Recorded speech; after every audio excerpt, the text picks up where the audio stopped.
Olá, amigos da TV O Impacto, estamos de volta. Mais uma vez agradecendo a você que nos prestigia, acessando os nossos trabalhos aqui e acompanhando todos os nossos bate-papos, as nossas entrevistas com nossos convidados. Hoje, por exemplo, eu tenho a honra de receber aqui a presidente do CONDECA, que é o Conselho Municipal dos Direitos da Criança e do Adolescente, né? CONDECA. Então, a presidente do Conselho Municipal de Santarém é a Rosilene Andrade e a gente vai conversar sobre diversos assuntos relacionados às atividades, às ações. E eu começo assim, dando boas-vindas, Rosilene, a você, aqui na TV Impacto. E é claro que nós sabemos que, a exemplo dos demais órgãos, né, o CONDECA não é diferente. Está num momento atípico, porque o ano de 2019 é realmente um ano atípico em relação às atividades, às ações. Por quê? Porque estamos com a pandemia, né, provocada aí pelo coronavírus. E eu queria começar a nossa conversa exatamente sobre isso. Como é que o Conselho tem se comportado, como é que tem sido as atividades, as ações do Conselho neste período de pandemia? Então, obrigada pelo espaço, obrigada pelo convite. O Conselho Municipal da Criança e do Adolescente, ele é um órgão colegiado, né, e chancelador da política pública da infância, ou seja, tudo que trata de criança e adolescente dentro do município e as suas respectivas políticas de atendimento perpassa pela competência do Conselho de Direito, conforme está estabelecido no Estatuto da Criança e do Adolescente, né? Que é uma das leis mais modernas que se tem em termos de garantia de direito com relação ao desenvolvimento integral da criança e do adolescente. Nós atuamos dentro desta seara da garantia de direitos, seja dos direitos fundamentais que estão instituídos ali no artigo 227 da Constituição, que estão reiterados, né, ali no artigo 4º do Estatuto da Criança e do Adolescente, que perpassa por diversas políticas públicas, seja saúde, educação, direito à moradia, alimentação, a convivência familiar e comunitária, os diversos direitos chamados de direitos fundamentais, que garantem ali o desenvolvimento integral dessas crianças. Certo.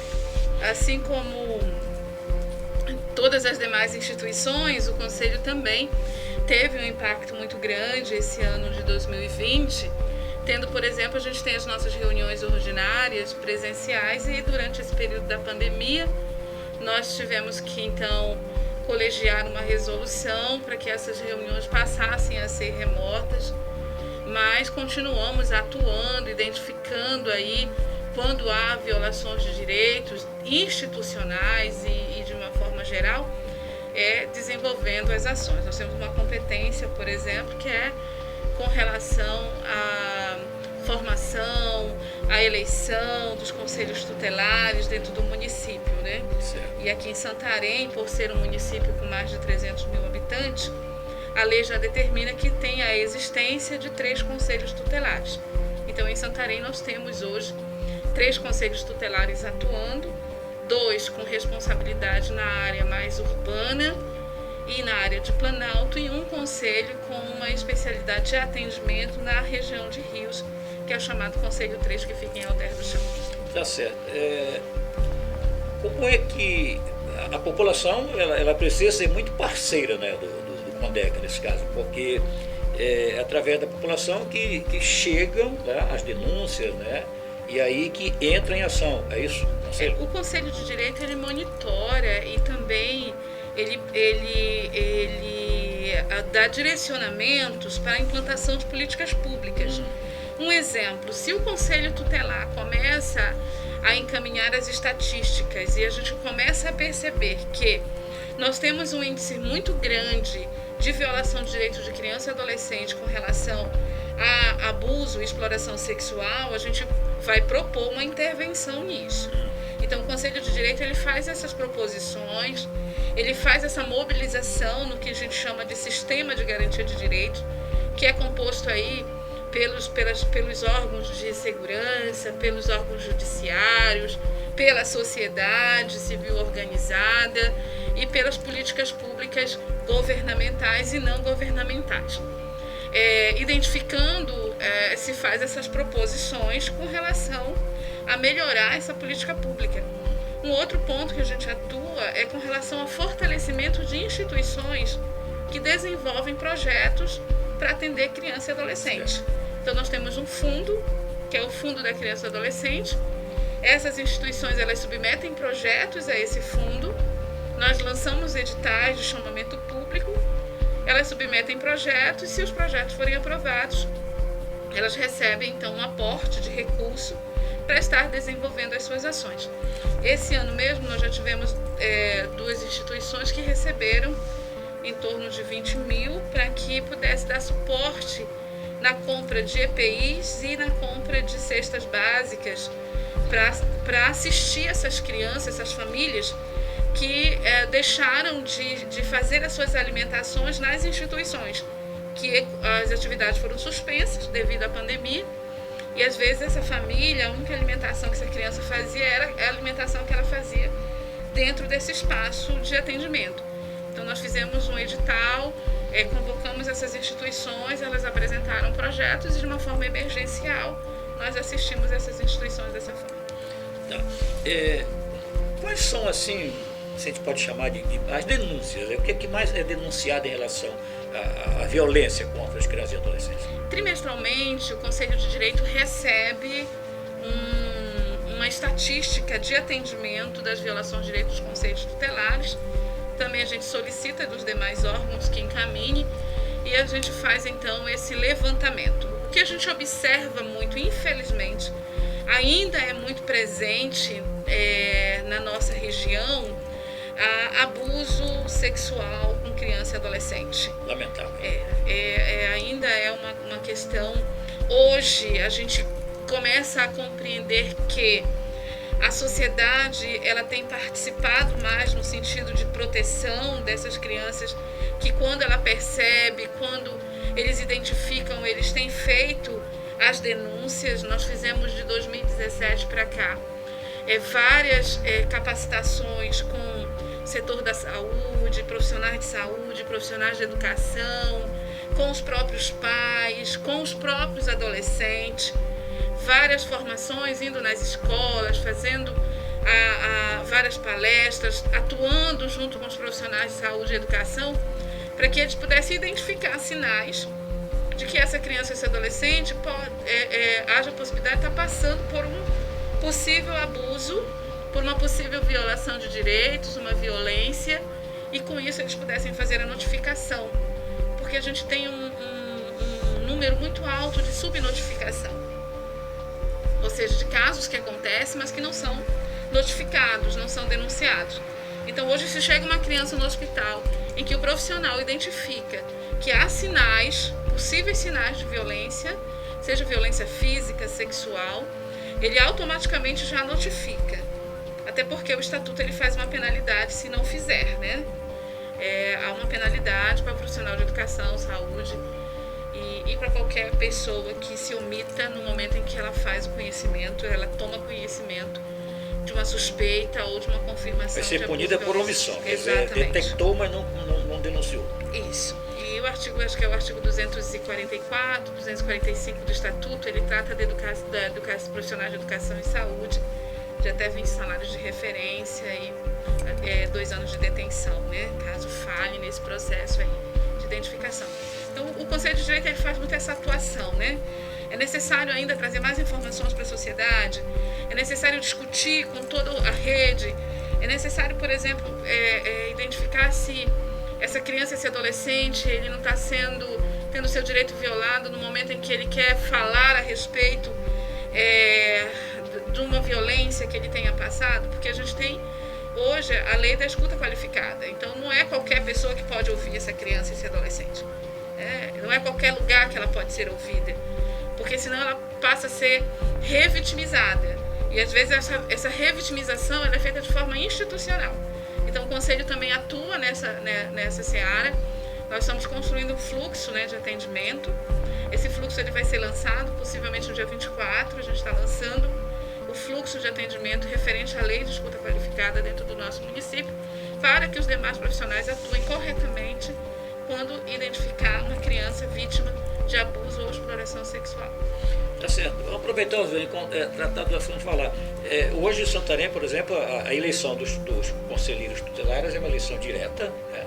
E quantos nós temos hoje? Quantos conselheiros? Hoje nós temos 15 conselheiros tutelares. Né? Cada conselho tutelar tem que atuar com 5 conselheiros tutelares, titulares e 5 suplentes. Então, ao todo, nós temos 30 conselheiros eleitos. 15 atuam como titulares e nós temos mais 15 suplentes de cada conselho, caso esse conselheiro tenha que tirar férias, caso o conselheiro, por alguma situação, ele não possa estar fazendo a sua atuação como titular, um conselho tutelar não pode atuar com 3 ou 4. A lei determina. Aí o suplente assume. Há uma grande responsabilidade hoje, porque os conselheiros, quem vai atuar como conselheiro tutelar, ele tem uma grande missão, né? Ele é o Estatuto da Criança e do Adolescente diz que ele é o zelador da garantia de direitos da criança e do adolescente. O que significa dizer que é o zelador? É que ele é aquele que vai fazer com que aquele que tem que garantir o direito o faça. Se é o direito à educação, ele vai requisitar esse direito. Se é um direito à saúde, ele vai requisitar esse direito. E ele pode representar, junto ao Ministério Público, à Vara da Infância, aquela instituição ou aquela pessoa que está violando os direitos. Né? Então, ele tem uma competência de fazer com que esses direitos de fato sejam garantidos, e a gente sempre diz que é necessário que esse conselheiro tutelar ele tenha todo um preparo, tanto que para que ele consiga passar por processo eleitoral, ele é indicado por uma instituição, essa instituição ela tem que emitir uma declaração dizendo que de fato ele tem um trabalho relevante na questão da garantia de direito, ele tem experiência. Após isso, hoje a gente conseguiu fazer uma elevação em nível de conhecimento, porque hoje para ser candidato tem que estar cursando até o 5º semestre do nível superior, já ter nível superior. Nós fizemos uma elevação nessa questão da escolaridade. Ele passa por uma avaliação, ele faz uma prova, né? Depois de passar por essas etapas é que vem a sociedade, e a sociedade então elege quem ela quer que, de fato, por 4 anos, seja esse zelador da garantia de direitos de criança e adolescente dentro do município. Agora me chama a atenção isso aí. E digamos, porque nós temos exemplos aí no Brasil todo, muitas vezes que, como em outros setores, em outras profissões, ocorrem às vezes os deslizes, né, abusos.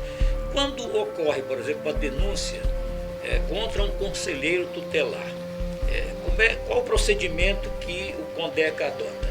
Hoje a nossa legislação ela determina que o Conselho da Criança e do Adolescente ele faça as devidas apurações. Se houver alguma conduta inadequada deste conselheiro, conforme está tipificado dentro da legislação, e as atribuições dos conselheiros elas já vêm muito consubstanciadas dentro do estatuto. Então ela já dá a direção do qual que é a atuação desse profissional. Se houver algum deslize ou algo que esteja contrário àquilo que está estabelecido na legislação, é feito a devida instauração do procedimento, seja uma sindicância, seja o que nós chamamos de um PAD, que é um processo administrativo, para que dando sempre, né, o direito do contraditório, o direito da defesa e do contraditório, conforme está estabelecido no nosso ordenamento jurídico, para que ele possa então apresentar a sua defesa, e é feito todo um procedimento, um rito processual, identificando que de fato se comprova as denúncias, é também tomado o que a lei estabelece, que vai desde a suspensão até a destituição deste conselheiro do cargo. Santarém já enfrentou, está enfrentando alguma situação dessa? Nós já tivemos alguns casos, né, de destituição. Nós tivemos no passado, inclusive, um conselho todo destituído, né? Todo mundo destituído, fechado, né? Um conselho um conselho tutelar. Mas mais recentemente alguma coisa? Não, isso já bem lá atrás, né? Hoje, de 2017 para cá, nós tivemos apenas um procedimento que o Conselho instituiu, estamos em fase de instauração, hoje, de novos procedimentos, que é uma rotina, né? Toda denúncia que chega apurado, né? precisa ser apurada, senão o Conselho de Direito também pode responder por omissão, né? Então a gente precisa dar a sequência do rito processual. É algo rotineiro, né? Porque às vezes a pessoa ainda confunde a atuação do conselheiro tutelar, porque antigamente se tinha outro tipo de atuação quando ainda não eram conselheiros tutelares, eram os comissariados de menor, né? Lá do Código de Menores de Melo Matos. E às vezes as pessoas ainda não entendem qual que é de fato a atribuição do conselheiro, e às vezes eles vão fazer denúncia que acaba não... E resumidamente, qual é realmente a atribuição do conselheiro? A atribuição do conselho tutelar, ela é zelar pela garantia de direitos, ou seja, é fazer com que aquele que tem que garantir o direito o faça. Se o adolescente ou a criança ou adolescente está fora de escola, ele tem que requisitar esse serviço. Se essa criança está sem atendimento médico, tem que requisitar esse serviço. Se é o pai e a mãe que está violando o direito, ele tem que notificar esse pai e a mãe e representar. Ele não pode só esperar a denúncia, ele tem que também ir atrás? O conselho tutelar precisa tomar conhecimento, né? Ele precisa ser provocado, tomar o conhecimento que está ocorrendo essa violação de direito. Ele vai lá e constata e faz o auto de constatação e requisita o serviço. Ou representa, caso esse serviço esteja sendo negligenciado. Maravilha. Bem, conversei aqui com a presidente do CONDECA, Rosilene Andrade, foi um prazer recebê-la aqui na TV O Impacto. E se tiver mais alguma coisa que queira acrescentar, está à disposição, e obrigado pela entrevista. Eu que agradeço esse espaço, é sempre extremamente importante que os canais de comunicação eles se tornem esses parceiros na divulgação da garantia de direito. A sociedade, quando ela é instrumentalizada, que ela reconhece que de fato ela é um grande agente de proteção, que ela faça o devido encaminhamento para os órgãos de denúncia. Identificou uma situação de negligência, de violação de direito, recorrer aos conselhos tutelares, ao Disque 100, você não precisa se identificar, faça a denúncia ao Disque 100, que essa denúncia vai chegar aos órgãos competentes e vai ser verificada, e você vai ser um grande parceiro nesse combate às violações de direito dentro do nosso município. Ok, é isso aí. É a TV O Impacto, sempre levando a melhor informação para você.